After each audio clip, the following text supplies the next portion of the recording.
ഒരു കഥ പറയാം. ഒരു സ്ഥലത്ത് ബിഗ് ബോസ് എന്ന് പറഞ്ഞൊരു വീടുണ്ട്. ആ വീട്ടിൽ ഒരു 18 പേരെ കൊണ്ടാക്കി. അവർക്ക് പുറം ലോകവുമായിട്ട് യാതൊരു ബന്ധവുമില്ല. 100 ദിവസം ആ വീട്ടിനകത്ത് കിടക്കണം. ആഴ്ചയിലൊരിക്കൽ അവിടുത്തെ ഒരു കാരണവർ വരും. ആ കാരണവർക്ക് പ്രത്യേകിച്ച് 2 ആൾക്കാരെ അവിടെ ഇഷ്ടമാണ്. ഇപ്പൊ ഞാൻ പറഞ്ഞു വരുന്നത് എന്താണെന്നും എന്തിനെക്കുറിച്ചാണെന്നും ഒക്കെ നിങ്ങൾക്ക് മനസ്സിലായിട്ടുണ്ടാവുമല്ലോ. Welcome back to my YouTube channel Diya. ഇങ്ങനെ ഒരു വിഷയത്തെക്കുറിച്ചൊരു വീഡിയോ ചെയ്യുമെന്ന് ഞാൻ സ്വപ്നത്തിൽ പോലും സത്യമായിട്ട് ഞാൻ ചിന്തിച്ചിട്ടില്ല. ഞാനൊരു ബിഗ് ബോസ് ഫാനോ ബിഗ് ബോസ് കണ്ടിന്യൂസ് കാണുന്ന ഒരാളോ അല്ല. ബിഗ് ബോസ് കണ്ടിരുന്നു, ആദ്യത്തെ ഫസ്റ്റ് സീസണൊക്കെ ഞാൻ കണ്ടിരുന്നു. അതിനുശേഷം വന്ന ഒരു സീസണും കംപ്ലീറ്റ് ഞാൻ കണ്ടിട്ടില്ല. മുക്കനെ മുറിയനെ അവിടെ എവിടെയൊക്കെ ഞാൻ കണ്ടിട്ടുണ്ട്. ഈ സീസൺ പ്രത്യേകിച്ച് ഫസ്റ്റ് കണ്ടസ്റ്റൻസിനെ കണ്ടപ്പോൾ തന്നെ ഞാൻ സ്റ്റോപ്പാക്കി. ഫസ്റ്റ് വന്നപ്പോഴേ മനസ്സിലായി, ഒരു പേരിന് ഒരു മരുന്നിനെങ്കിലും ഒരു നല്ല കണ്ടസ്റ്റൻസിനെ നിങ്ങൾക്ക് കൊണ്ടുവന്നിടായിരുന്നു. പറഞ്ഞിട്ട് കാര്യമില്ല. വൈദ്യുതി ഞാൻ പറഞ്ഞു വന്ന കാര്യം പറയാം. ആഴ്ചയിലൊരിക്കൽ അവിടെ ഒരു കാരണവർ വരും. അവർക്ക് പ്രിയപ്പെട്ട 2 മക്കളുണ്ട്. Jabri means Gabri and Jasmine, അങ്ങനെ ചേർത്ത് ഞാൻ ജബ്രി എന്ന് പറഞ്ഞതാണ്. അങ്ങനെയാണല്ലോ അവരെ സോഷ്യൽ മീഡിയയിലൊക്കെ വിളിക്കുന്നത്. അപ്പോൾ സോഷ്യൽ മീഡിയയിൽ നമ്മൾ പലതും ഇവരെ കുറിച്ച് കേൾക്കാറുണ്ട്, പല ഷോർട്സും ഞാൻ കണ്ടിട്ടുണ്ട്. എന്തിനാണ് ഇങ്ങനെയുള്ള ആൾക്കാരെ കൊണ്ടുവന്ന് അവരുടെ ലൈഫ് സ്പോയിൽ ചെയ്യുന്നതാണ് ഞാൻ ആലോചിക്കുന്നത്. ബേസിക്കായിട്ട് നമ്മൾ വീട്ടിൽ നിന്ന് പഠിക്കുന്ന കുറച്ച് മാനേഴ്സ് ഉണ്ട്. പോയ സ്ഥലത്ത് കൂടുതലൊന്നും കാണിച്ചില്ലെങ്കിലും ആ മാനേഴ്സ് എങ്കിലും കാണിക്കാമല്ലോ. അതുപോലും ഇല്ലാത്ത, എവിടെയാണ് എന്താണെന്ന് നോക്കാതെ പബ്ലിക്കിന്റെ മുന്നിൽ വന്നു കിടന്ന് ഇങ്ങനെ ചീത്ത വിളിക്കുന്നതും 18+ കാണിക്കുന്നതും ഒക്കെ ആണോ ഈ റിയാലിറ്റി ഷോ എന്ന് പറയുന്നത്? മുതിർന്നവരെ കാട്ടിയും സ്കൂളിൽ പഠിക്കുന്ന കൊച്ചു കുട്ടികൾ മുതൽ കാണുന്ന ഒരു ഷോ ആണ് ഈ ബിഗ് ബോസ്. കാരണം അന്യന്റെ വീട്ടിൽ എന്തെങ്കിലും നടക്കുമ്പം അവിടെ എത്തി നോക്കുക, അവിടുത്തെ കാര്യം അറിയാന്നുള്ളത് ഒരു ശീലമാണ്. അപ്പൊ ഇങ്ങനെയുള്ള ഷോ വന്നിട്ടുണ്ടെങ്കിൽ പല ആൾക്കാരും കാണും.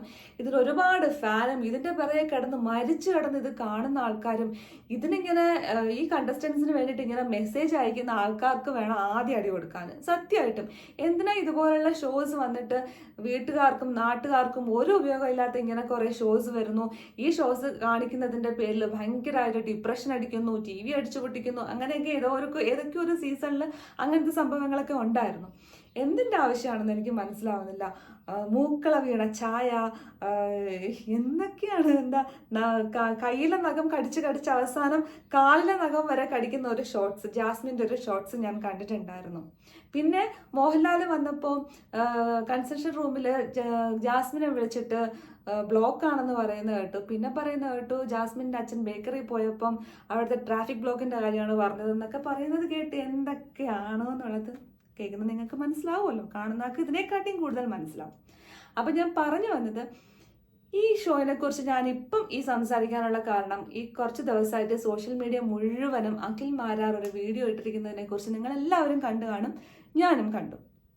അതിനെക്കുറിച്ച് തന്നെയാണ് എനിക്കും പറയാനുള്ളത്. കാരണം ഞാനൊരു ബിഗ് ബോസ് ഫാനും ഒരു ബിഗ് ബോസിന്റെ ഫാനല്ല.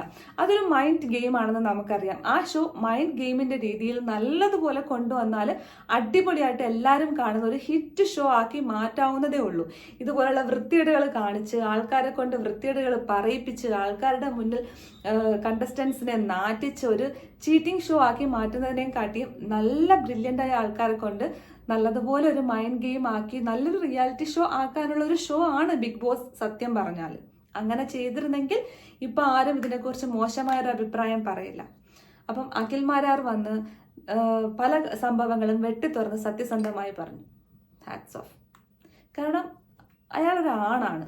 നട്ടലുള്ള ആണിനെ ഇങ്ങനെ വന്നിട്ട് നിവർന്നു നിന്ന് ഉള്ള സത്യം ആരെയും പേടിക്കാതെ തുറന്ന് പറയാൻ പറ്റുള്ളൂ. അത് കേട്ടപ്പം എനിക്ക് അങ്ങേരോട് ഒരു ബഹുമാനം തോന്നി.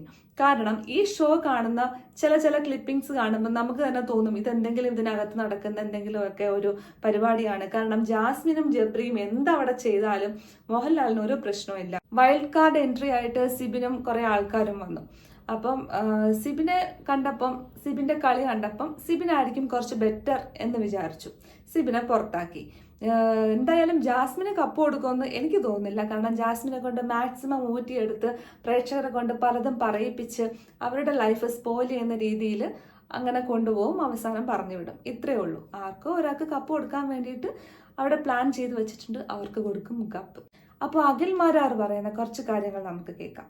ഈ ബിഗ് ബോസിൽ നിന്ന് പുറത്താക്കപ്പെട്ട സിബിൻ എന്ന് പറയുന്ന ചെറുപ്പക്കാരനെ ഭ്രാന്തനാക്കി ചിത്രീകരിച്ചുകൊണ്ട് ഏഷ്യാനെറ്റിന്റെ തലപ്പത്തിരിക്കുന്ന ചില നാറികൾ നടത്തിയ നെറുകേടിനെതിരെ പറയാതിരിക്കാൻ ഞാൻ സിനിമ പൂർണ്ണമായിട്ടും വേണ്ടെന്ന് വെക്കും. ഇത്രയും നാളും മിണ്ടാതിരുന്നത്.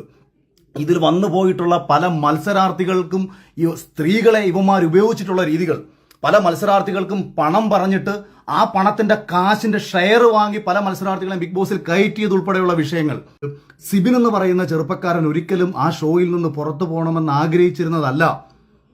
അവനെ ആ ഹൗസിനുള്ളിൽ വെച്ചിട്ട് മെന്റൽ അതായത് നമ്മൾ ഈ ഡിപ്രഷനും ബൈപ്പോളർ ഡിസീസിനും കൊടുക്കുന്ന ഡ്രഗ് ഇത്രയും കാലവും കഴിക്കാത്ത ഒരു ചെറുപ്പക്കാരനെ ഭ്രാന്തനാക്കി മാറ്റുക എന്നുള്ള ഉദ്ദേശത്തോട് കൂടിയിട്ട് ഈ ഡ്രഗ് കൊടുത്ത് അവനെ പുറത്താക്കണം എന്ന് അതിനുള്ളിലുള്ള ചിലർ പറഞ്ഞു എന്നുള്ളത്.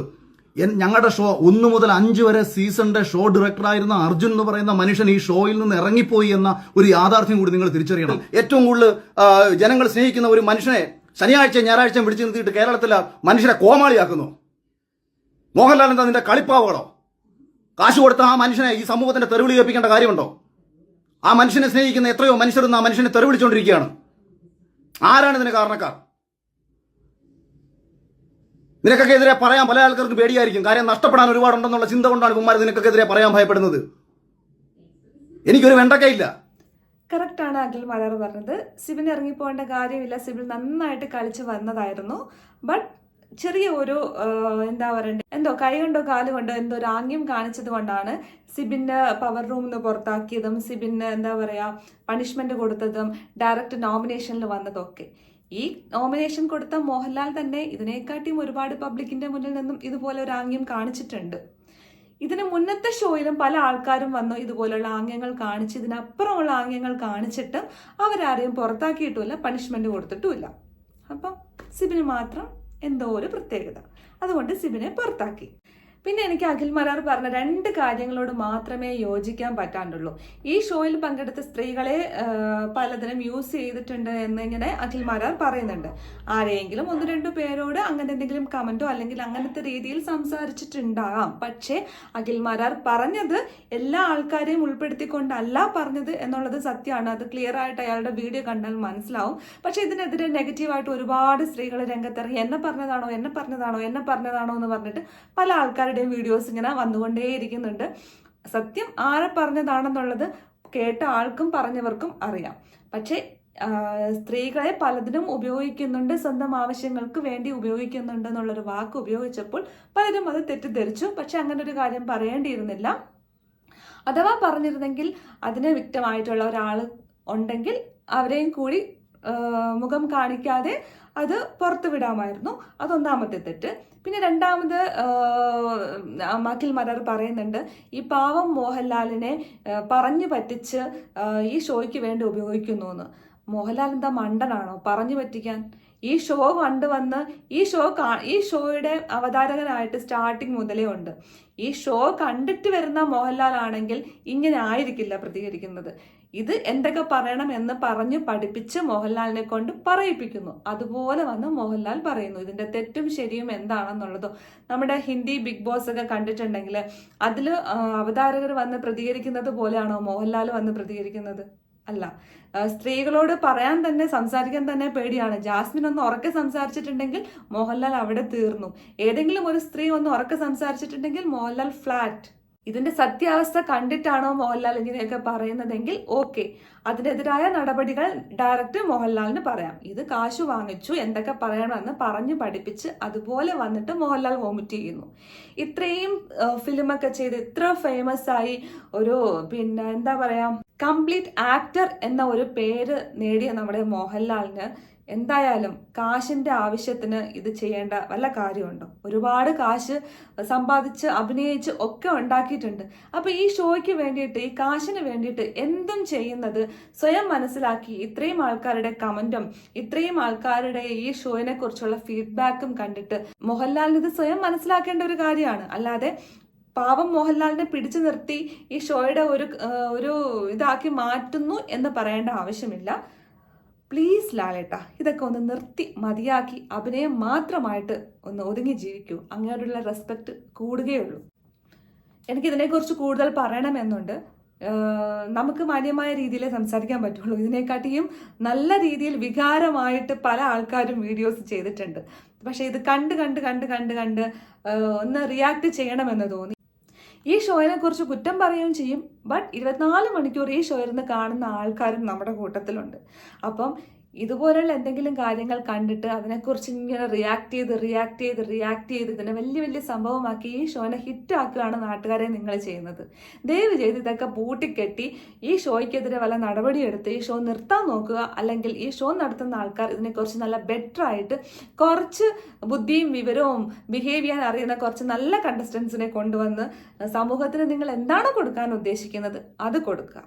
അല്ലാതെ പിന്നെ ഷോയിൽ കൊണ്ടുവരുന്ന ആൾക്കാരെ നാറ്റിക്കുന്നു, അതനുസരിച്ച് ഇത് കാണുന്ന ആൾക്കാരെ കൊണ്ട് പലതും പറയിപ്പിക്കുന്നു. നമുക്ക് എന്തൊക്കെ കാര്യങ്ങൾ ഈ കാലത്ത് ചർച്ച ചെയ്യാറുണ്ട്. ഈ ബിഗ് ബോസ് ആണോ വലിയ കാര്യം? ഈ നാട്ടിലെ പട്ടിണി മാറ്റുന്നതും നമുക്ക് വരുമാനം തരുന്നതൊക്കെ ബിഗ് ബോസ് ആണോ? എന്തൊക്കെ കാര്യങ്ങൾ ഈ ലോകത്ത് നടക്കുന്നുണ്ട്, അതൊന്നും ആൾക്കാർ പറയാതെ ബിഗ് ബോസിൽ ജാസ്മിൻ തുമ്മി, ജാസ്മിൻ കുളിച്ചില്ല, ജാസ്മിൻ കരഞ്ഞു, ജബ്രി അങ്ങോട്ട് നോക്കി, ജബ്രി പുട്ടു തിന്നില്ല, തൊട്ടാലും പിടിച്ചാലും കംപ്ലൈന്റ് ആകുന്ന കുറെ ആൾക്കാർ. ഇത് എന്ത് ഷോ ആണിത്? ശോകം തന്നെ. ദയവ് ചെയ്ത് ഇതൊക്കെ ഒന്ന് നിർത്തിപ്പോവാൻ പറ്റുമോ പ്ലീസ്? ഇത്രയേ ഉള്ളൂ എനിക്ക് പറയാൻ. ഇതൊക്കെ ഒന്ന് നിർത്തിയെങ്കിൽ വീട്ടിൽ സമാധാനമായിട്ടൊന്ന് TV തുറക്കാം. TV തുറക്കുമ്പം ബിഗ് ബോസ് കാണുന്ന കുറച്ച് ആൾക്കാരുണ്ട്, സീരിയൽ കാണുന്ന കുറച്ച് ആൾക്കാരുണ്ട്. സീരിയൽ ഇതിനെക്കാട്ടി എത്രയോ ഭേദം. ഇതൊക്കെ ഒന്ന് നിർത്തി പൂട്ടി പോവാൻ പറ്റുമോ ലാലേട്ടാ? പ്ലീസ്, അങ്ങയുടെ മാനം കാക്കാൻ വേണ്ടിയിട്ടാണ് ഈ പറയുന്നത്.